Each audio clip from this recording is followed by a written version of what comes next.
પલાણા ગામમાં હોળી દહનની અનોખી ઉજવણી થઈ છે.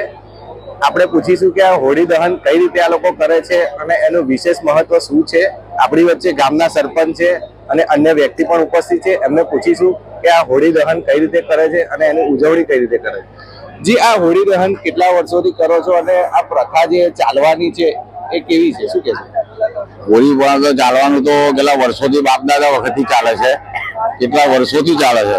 મને લગભગ 65 વર્ષ 65 વર્ષમાં હું કેટલી વાર કૂદ્યો છું અંદર, પણ મને કોઈ દિવસ કોઈ ફલાણા વ્યક્તિ, બહારની વ્યક્તિ, લેડીઝ હોય, જેન્ટ્સ હોય, ઉંમરવાળા હોય, તો કોઈને પણ કોઈ દજાયા નથી હતા. સડકથી આગમાં ચાલવાનો અનુભવ કેવો હોય છે? મેં તો કદાચ ચાલ્યું નથી, પણ તમને અનુભવ છે, તો શું કેવું છે? ચાલતા એટલે અંદર પેલી કપચીમાં આપણે ચાલતા એવી રીતના પૂછ્યા ખાલી બસ. પછી તમે બહાર આવો તો કશું જ થાય નહીં. ખાલી આ હતા આપણી વચ્ચે ગામના વડીલ વ્યક્તિ કે જેમણે આપણને હોળી પર્વનું મહત્વ સમજાવ્યું. બીજા સરપંચ છે આપણી જોડે ગામના, એ આપણને કહેશે કે અહીંનો મહિમા કેવો છે. જી, તમારું નામ? મારું નામ હાર્દિક કુમાર ભાવેશભાઈ પટેલ. આપ ગામના સરપંચ છો. અહીંયા હોળી પર્વની આવી અનોખી ઉજવણી થાય છે, શું કહેશો? અહીંયા ઘણા વર્ષોથી આવી રીતના હોળી ઉજવવામાં આવે છે અને હોળી પ્રગટાયા બાદ એના 2 કલાક પછી જેના અંગારા પડે એની ઉપર બધા ખુલ્લા પગે અંદર ચાલે છે. તમે પણ અહીંયા ચાલ્યા હશો, કેવું લાગે તમને? અંદર ચાલે તો કપચીમાં ચાલતા હોય એવું ફીલ થાય. આમ પગ બળવાની કે એવી કોઈ તકલીફ? કોઈ જ તકલીફ ના થાય. તો આપણી વચ્ચે સરપંચ ઉપસ્થિત હતા જેમણે કહ્યું કે અમે સડકથી આગમાં ચાલીએ છીએ પણ અમને કોઈ એવો અનુભવ નહીં થતો કે અમારા પગ દજાયા હોય, આ થયું હોય. આપણી વચ્ચે બીજા એક વડીલ ઉપસ્થિત છે, તેમનું પણ આપણે પૂછીશું. દાદા, અહીંયા હોળી પર્વની અનોખી ઉજવણી થાય છે. આપ તો અનુભવ માણ્યો હશે. કેટલા વર્ષથી આ પરંપરા ચાલે છે, શું કેવું? આ પરંપરા અમારા બાપ દાદાના વખતથી ચાલી આવી છે. વર્ષોથી અમારા જાણમાં એવું આવ્યું છે કે પરાણા ગામની અંદર સ્વામિનારાયણ સંપ્રદાયની અંદર ઘણા સંતો પરાણા ગામના થઈ ગયા અને સંતા હોળી પ્રગટાવેલી.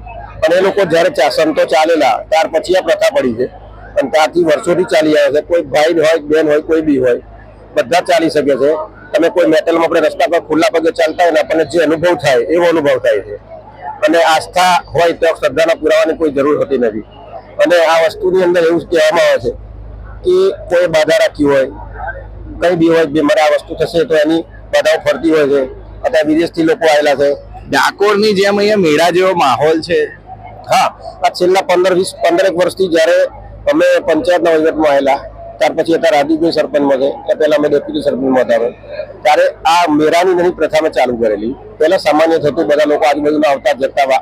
પણ આ હોળીનો તહેવાર હવે લાઇટિંગ, ડેકોરેશન, સાઉન્ડ સિસ્ટમ બધી સગવડો કરી. લોકો, ગામના લોકો સારું દાન આપે છે, પંચાયતને સારી આર્થિક મદદ કરે છે. પંચાયત સદ્ધર છે, ગામની 5,000ની વસ્તી છે અને બધા જ લોકો પરદેશથી જે રહેતા હોય એ સ્પેશિયલ હોળીના તહેવાર માટે તો આજની તારીખમાં લગભગ 200 થી 250 એનઆર આવેલા ગામમાં. અને લોકો એ ગામના ખુલ્લા મને દાન કરે છે.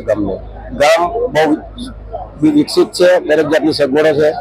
કોઈ પણ નાત જાતના ભેદભાવ વગર આખો સમગ્ર ગામનો એક જ હોળીનો તહેવાર થાય છે મોટો. બીજા ગામોમાં જાઓ તો બધું ફરીએ જુદી હોય, અહીંયા સમગ્ર ગામની એક જ હોળી હોય છે.